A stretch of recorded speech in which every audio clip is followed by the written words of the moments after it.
Bonsoir à tous. Place à l'invité de la semaine sur Canal 2 International. Et pour cette autre édition, nous avons le plaisir de recevoir le vice-président du Social Democratic Front. C'est un parti de l'opposition au Cameroun. Joshua Ossi, qui est en même temps député de la Nation. Joshua Ossi, bonsoir. Bonsoir et merci de l'invitation. Nous sommes ravis de vous avoir comme invité de la semaine sur Canal 2. Merci. Alors, la dernière actualité au sein du Social Democratic Front, vous le savez, comme tous les téléspectateurs, Ni John Frondi abandonne la présidence de ce parti politique. Comment est-ce que vous avez accueilli cette nouvelle? Ce moment devait venir tôt ou tard, je pense, et que beaucoup qui sont dans le parti le savaient déjà, puisqu'il en parlait plus ou moins ouvertement. Donc aujourd'hui, il a fait une annonce auprès de la presse. Maintenant, il faut encore que nous arrivons à ce moment-là. Vous savez, tout est possible, hein, donc il a le droit aussi de changer d'avis. Une candidature est personnelle. Ce n'est pas parce qu'il a dit qu'il ne veut plus être candidat que peut-être il n'aura pas une certaine sollicitude pour quand même se représenter. Mais maintenant, s'il n'est plus candidat, je pense qu'il a quand même le mérite d'avoir travaillé, avoir une génération plus jeune que lui qui est capable de tenir ce parti et donner des résultats à la hauteur de ses attentes. Donc s'il faisait partie de cette classe politique qui ont tout fait pour eux-mêmes et n'ont pas laissé un legs, on serait peut-être inquiet, mais je pense qu'au sein du SDF, le dynamisme est tel que je ne me fais aucun souci pour la relève. Et alors, quand on vous écoute parler, le retrait, c'était une décision personnelle ou un consensus du parti? Il n'y a pas de consensus possible pour ce genre de décision. C'est sa décision à lui. Donc, il a annoncé sa position qu'il avait déjà partagée avec beaucoup de proches. Et alors, que répondez-vous en tant que vice-président de ce parti politique-là aux observateurs de la scène politique qui pensent que ce retrait est la conséquence de la situation un peu délétère au sein du SDF, notamment le mot qu'on utilise généralement dans la scène politique, c'est l'effritement du SDF? Je ne pense pas qu'il y ait effritement. Déjà, il faut comprendre que cette année est une année spéciale parce que ça va marquer ses 80 ans. Et je pense qu'il a dit lui-même que si on essaye, même si on a encore beaucoup à donner, à 80 ans, il est temps de prendre une retraite bien méritée. Et je suis tout à fait d'accord avec lui. Donc il faut comprendre qu'après son deuxième enlèvement par les sécessionnistes ambazoniens, il a eu beaucoup de difficultés de santé, il a eu des séquelles de cela. D'ailleurs, il a passé presque une année à l'étranger pour cette raison-là. Et il faut aussi comprendre qu'il fait partie des quelques rares hommes politiques au Cameroun qui comprennent qu'on ne fait pas la politique pour soi, mais pour son pays. Et donc, il faut savoir passer la main à certains. C'est une qualité. Il a déjà démontré lors de la présidentielle en 2018 et je pense que c'est un message qui était assez clair depuis ce moment-là.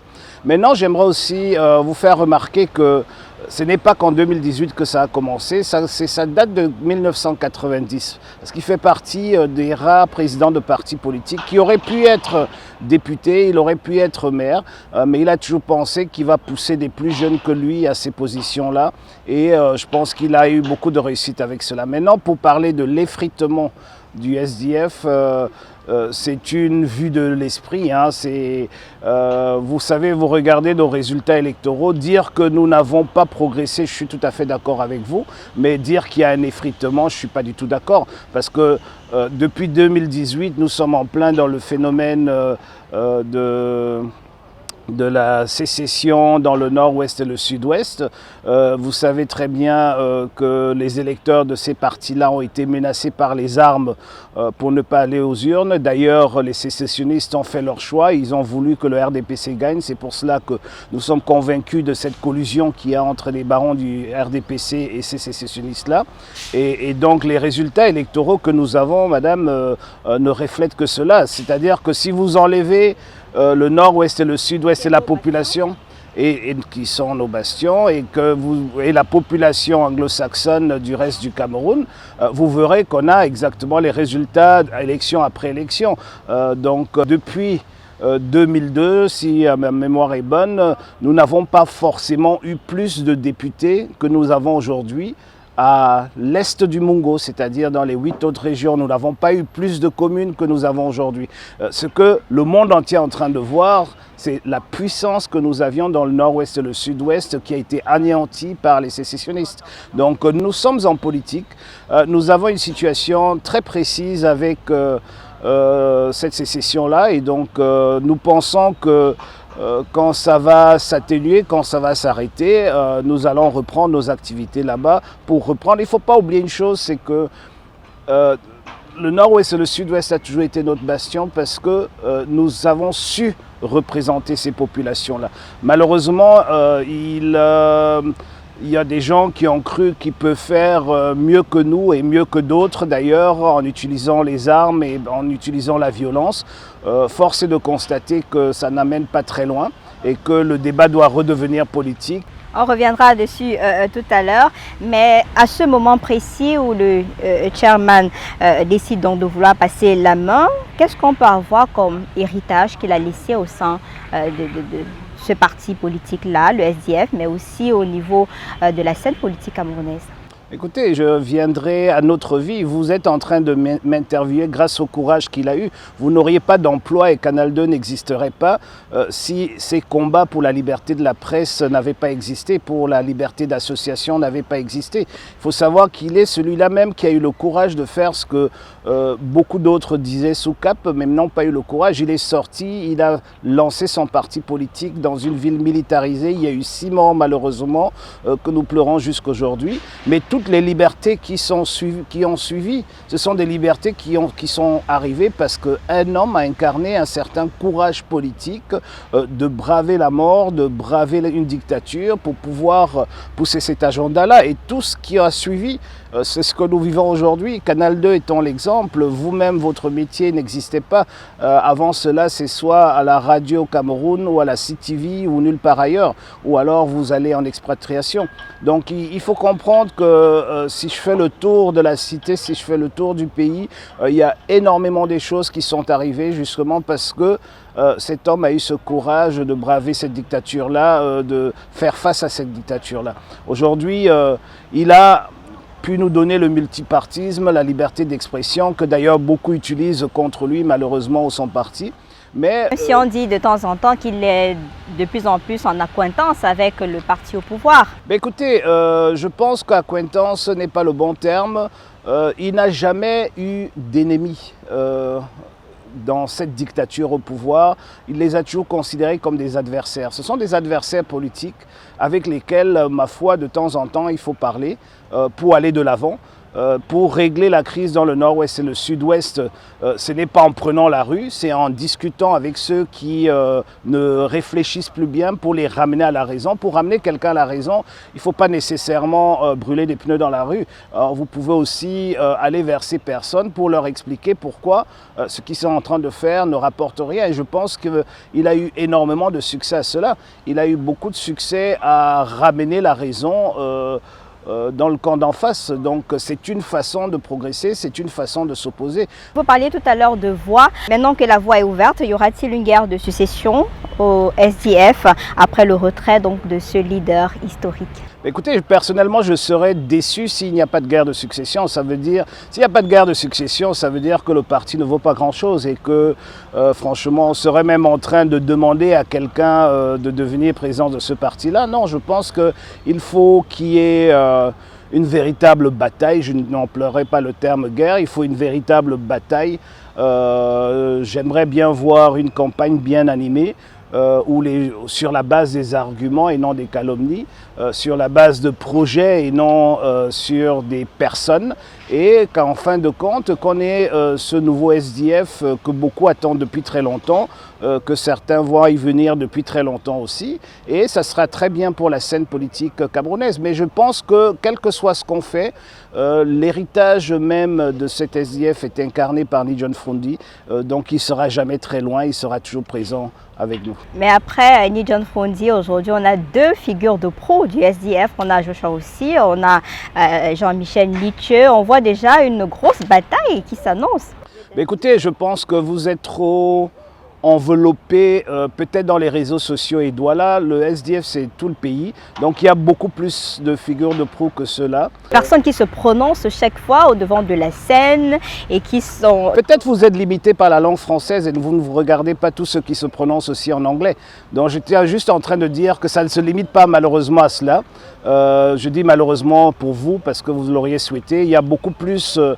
Non, c'est l'opinion publique au regard de tout ce qui s'est dit. L'opinion publique que moi je vis est un peu différente. L'opinion publique nous dit qu'il y a bien une vingtaine de personnes qui sont capables et qui ont peut-être l'envie de diriger ce parti. Pour l'instant, nous n'en sommes pas encore là et ceux qui sont en campagne maintenant pour une élection qui n'existe pas, tout simplement manquent de tact ou de stratégie. Quelle est votre stratégie pour redorer le blason du SDF, pour que le SDF d'avant soit véritablement fort et plus compétitif sur la scène? Alors je pense que la première des choses, c'est qu'il faut qu'on ait le courage du changement. Vous savez, la chose la plus difficile, c'est de faire accepter le changement. Et de faire accepter aussi en interne que ceux qui ont... La plupart des gens qui ont voté pour nous en 92 n'existent peut-être plus et puis que tous ceux qui votent aujourd'hui n'étaient même pas nés. Et que 78%, je crois, ou 73% des adultes camerounais ont entre 18 et 35 ans.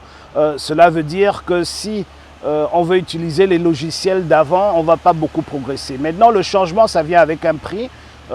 Il y a des erreurs qui peuvent être faites dans ces changements aussi, mais il est très important de comprendre que l'électorat a changé, la donne a changé. Ce qui reste constant, c'est cette volonté des Camerounais pour un agenda social-démocrate. Et tant qu'on ne revient pas à cela, parce que c'est ça notre ADN, la social-démocratie. Et tant qu'on ne revient pas à cela, et tant que les débats ne sont pas autour de la social-démocratie, nous perdons notre temps. C'est parce que nous nous sommes éloignés de ce débat central, des politiques publiques qui devraient incarner cette social-démocratie. C'est parce que nous nous sommes éloignés et qu'à un certain moment, on a peut-être commencé des batailles qui n'étaient pas véritablement les nôtres, que peut-être aujourd'hui, il y a ce flou. Il faut qu'on revienne sur notre ADN, il faut qu'on revienne sur ce qui est central chez nous.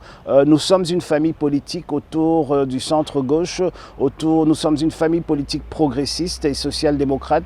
Et tant que nous ne pouvons pas redéfinir cet agenda-là, nous ne pourrons pas progresser. Mais de plus en plus, vous vouliez qu'on vous place plutôt dans le mouvement progressiste.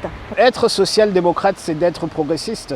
C'est plus ou moins la même chose. C'est juste un terme plus large pour cette famille politique.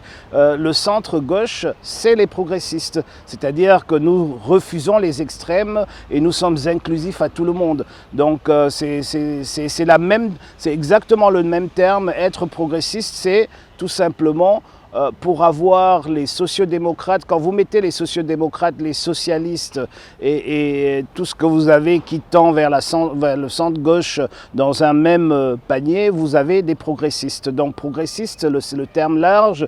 Si vous voulez que je vous définisse les progressistes au Cameroun, il y a bien sûr le SDF, il y a l'UPC, il y a le Manidem, il y a tous ces partis de gauche qui forment une grande famille progressiste. Il y a le CPP de Kawala, etc. Maintenant, si vous voulez parler des sociodémocrates, on est beaucoup moins nombreux. Mais nous partageons les mêmes valeurs, les mêmes objectifs, une même vision. Vous avez cité les partis politiques sans citer le MRC. Parce qu'il n'est pas de gauche.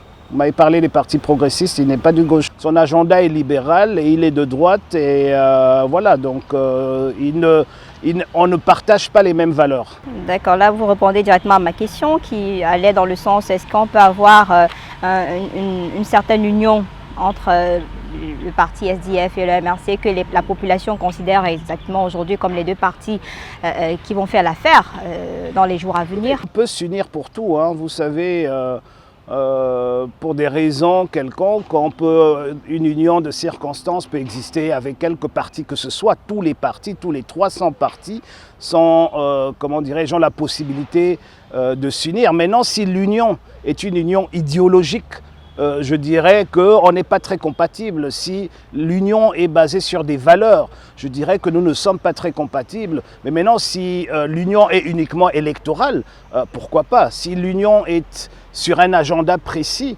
pourquoi pas? Par exemple, s'ils veulent finalement rejoindre notre bataille lancée en 90 pour un code électoral inclusif, pourquoi pas? Donc tout est possible. Vous savez, nous avons la capacité de parler avec tous ceux qui veulent bien parler avec nous. Nous avons la capacité à nous unir avec tous ceux, mais il faut que l'objectif soit précis et que nous partageons cet objectif-là. Vous avez parlé tout à l'heure, Joshua, aussi de changement. Il faut un changement radical pour permettre au Cameroun, permettez-moi d'utiliser l'expression qui est en cours aujourd'hui, l'émergence.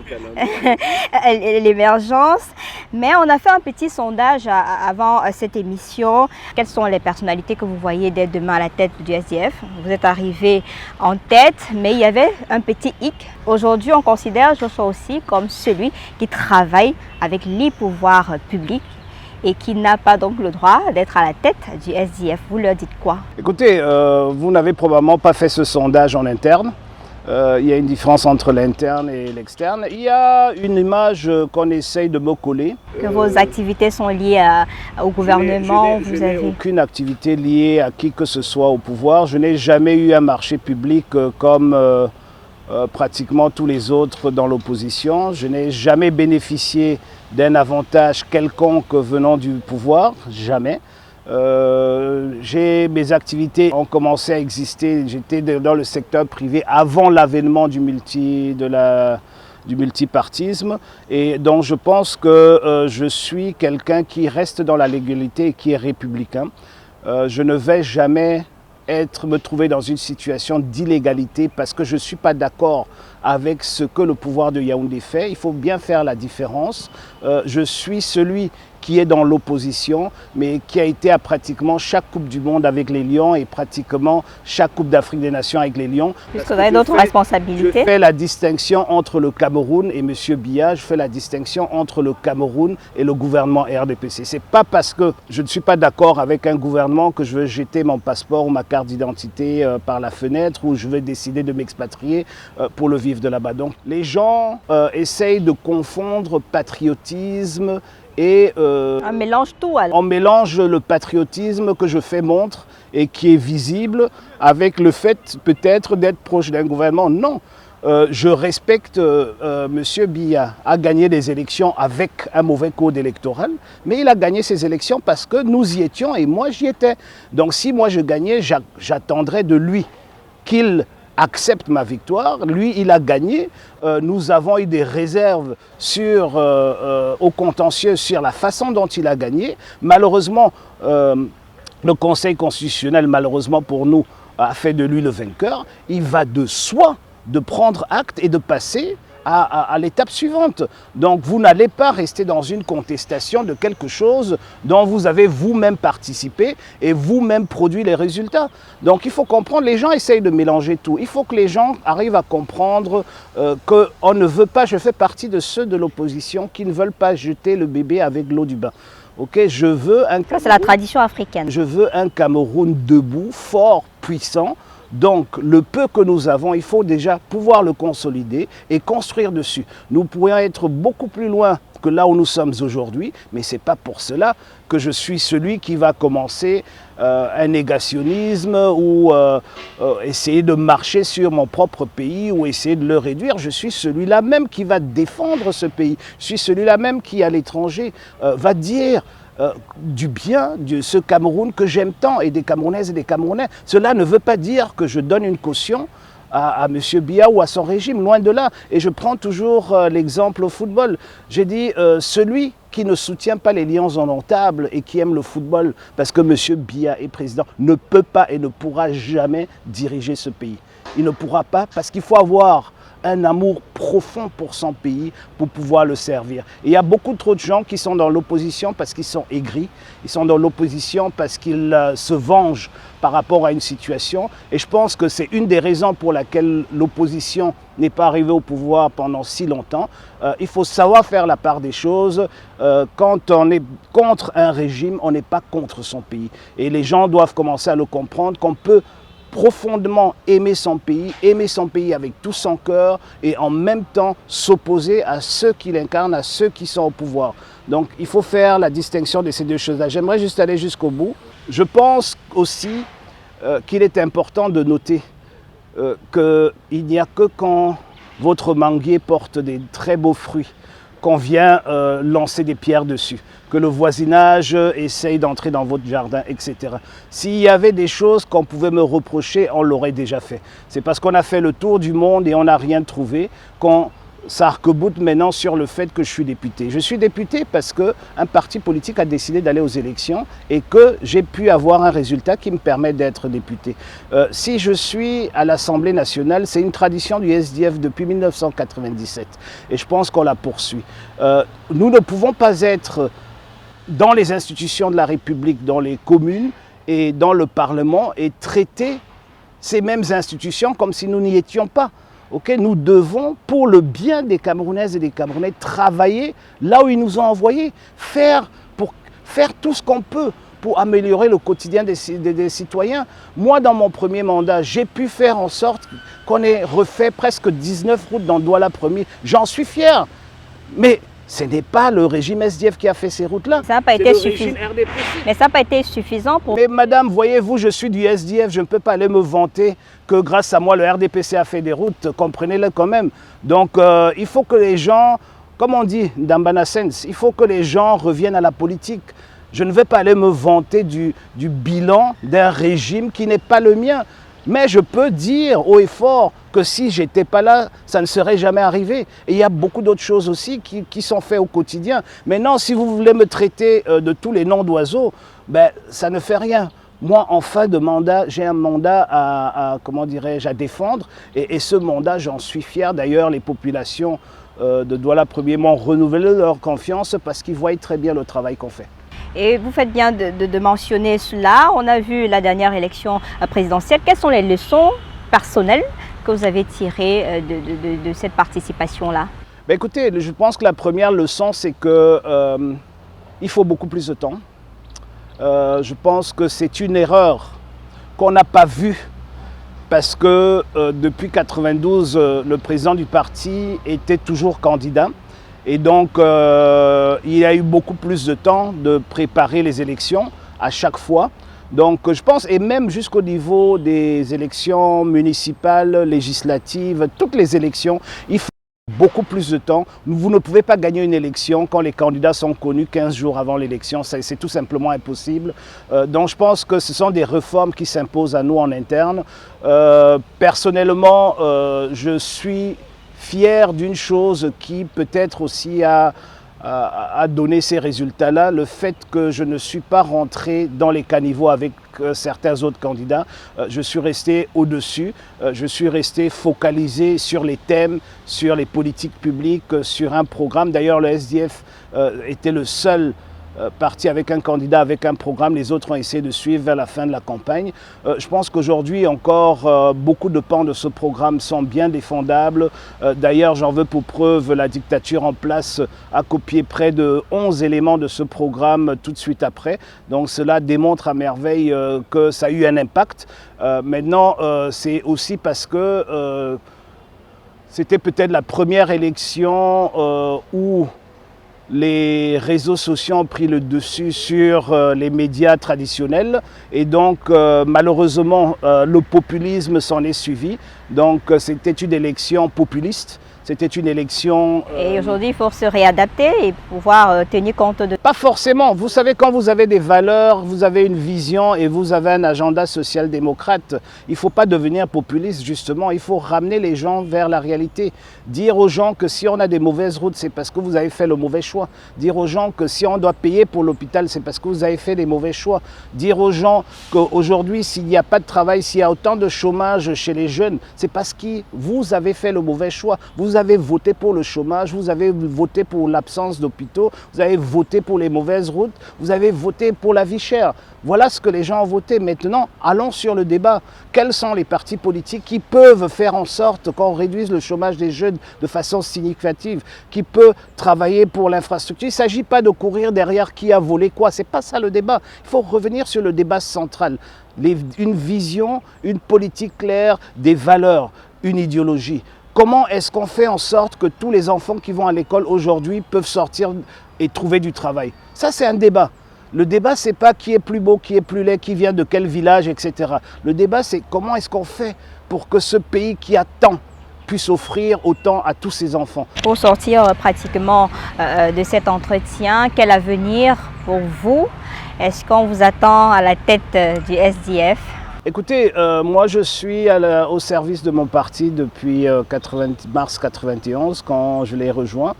Et si les militants veulent bien me confier la marche du parti pendant un mandat ou deux, je suis preneur, je ne m'imposerai jamais. S'ils pensent que je ne devrais pas me présenter, écoutez, je le respecterai aussi. J'ai fait toute ma carrière politique jusqu'aujourd'hui sans être président de parti. Je peux continuer à servir quelque président que ce serait qui sera choisi par la base. Votre fond intérieur en tant que vice-président, maintenant que le champ est libre, écoutez, madame, vous donnez les moyens pour... Vous savez, dans des réunions, quand quelqu'un se lève et me dit qu'il ne veut pas et qu'il n'a aucune ambition, je lui demande de sortir parce que si vous n'avez pas d'ambition, vous n'avez pas de place en politique. Si vous voulez être conseiller municipal pour ne pas être maire, vous perdez mon temps. Donc la même chose s'applique pour moi. Je souhaite que toute la centaine de milliers de militants du parti aujourd'hui, des adhérents de ce parti aujourd'hui, je souhaite qu'ils aient tous envie de diriger ce parti d'une façon ou d'une autre, pour que vous ne pouvez pas être sans motivation et sans ambition et transmettre des valeurs positives à ceux qui sont autour de vous. Vous avez vu aux côtés de la jeunesse, aujourd'hui avant qu'on ne se sépare, est-ce que vous avez un mot pour cette jeunesse-là, puisqu'on est dans l'expression transition générationnelle? Est-ce que vous avez un message, parce qu'on vous a vu beaucoup communiquer avec le Parlement jeune il y a quelques jours du côté de Yaoundé? Écoutez, on est jeune dans sa tête. On n'est pas jeune, vous avez des gens qui ont 20 ans qui sont plus jeunes. Donc, non, j'ai dédié mon mandat 2020-2025 à l'Assemblée nationale à la jeunesse et surtout pour lutter contre le chômage des jeunes que je considère comme un problème de sécurité nationale.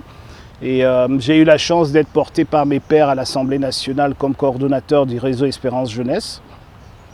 Et à ce titre-là, nous menons un combat frontal pour le Made in Cameroun parce que nous pensons que tous ces Camerounais qui sont à l'école aujourd'hui ne vont pas finir à la fonction publique. Donc il faut travailler aujourd'hui pour que demain, qu'ils puissent s'employer eux-mêmes, qu'ils puissent devenir des entrepreneurs.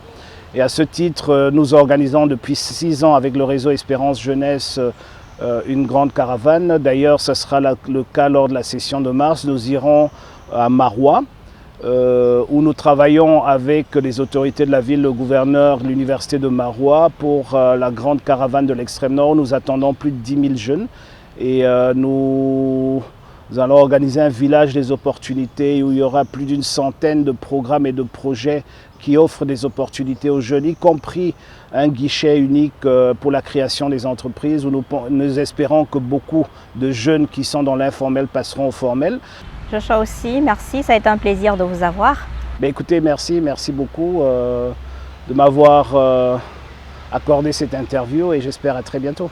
On reviendra certainement, peut-être comme le futur président national du Social Democratic Front, pourquoi pas? Et écoutez, que je sois président national demain ou pas, le Social Democratic Front restera et demeurera ce grand parti et j'y serai toujours jusqu'à la fin de ma carrière politique. Mesdames, Messieurs, merci. C'était l'invité de la semaine, le vice-président du Social Democratic Front, le parti de l'opposition au Cameroun. Et on vous retrouvera certainement la semaine prochaine avec un autre invité. Bonsoir.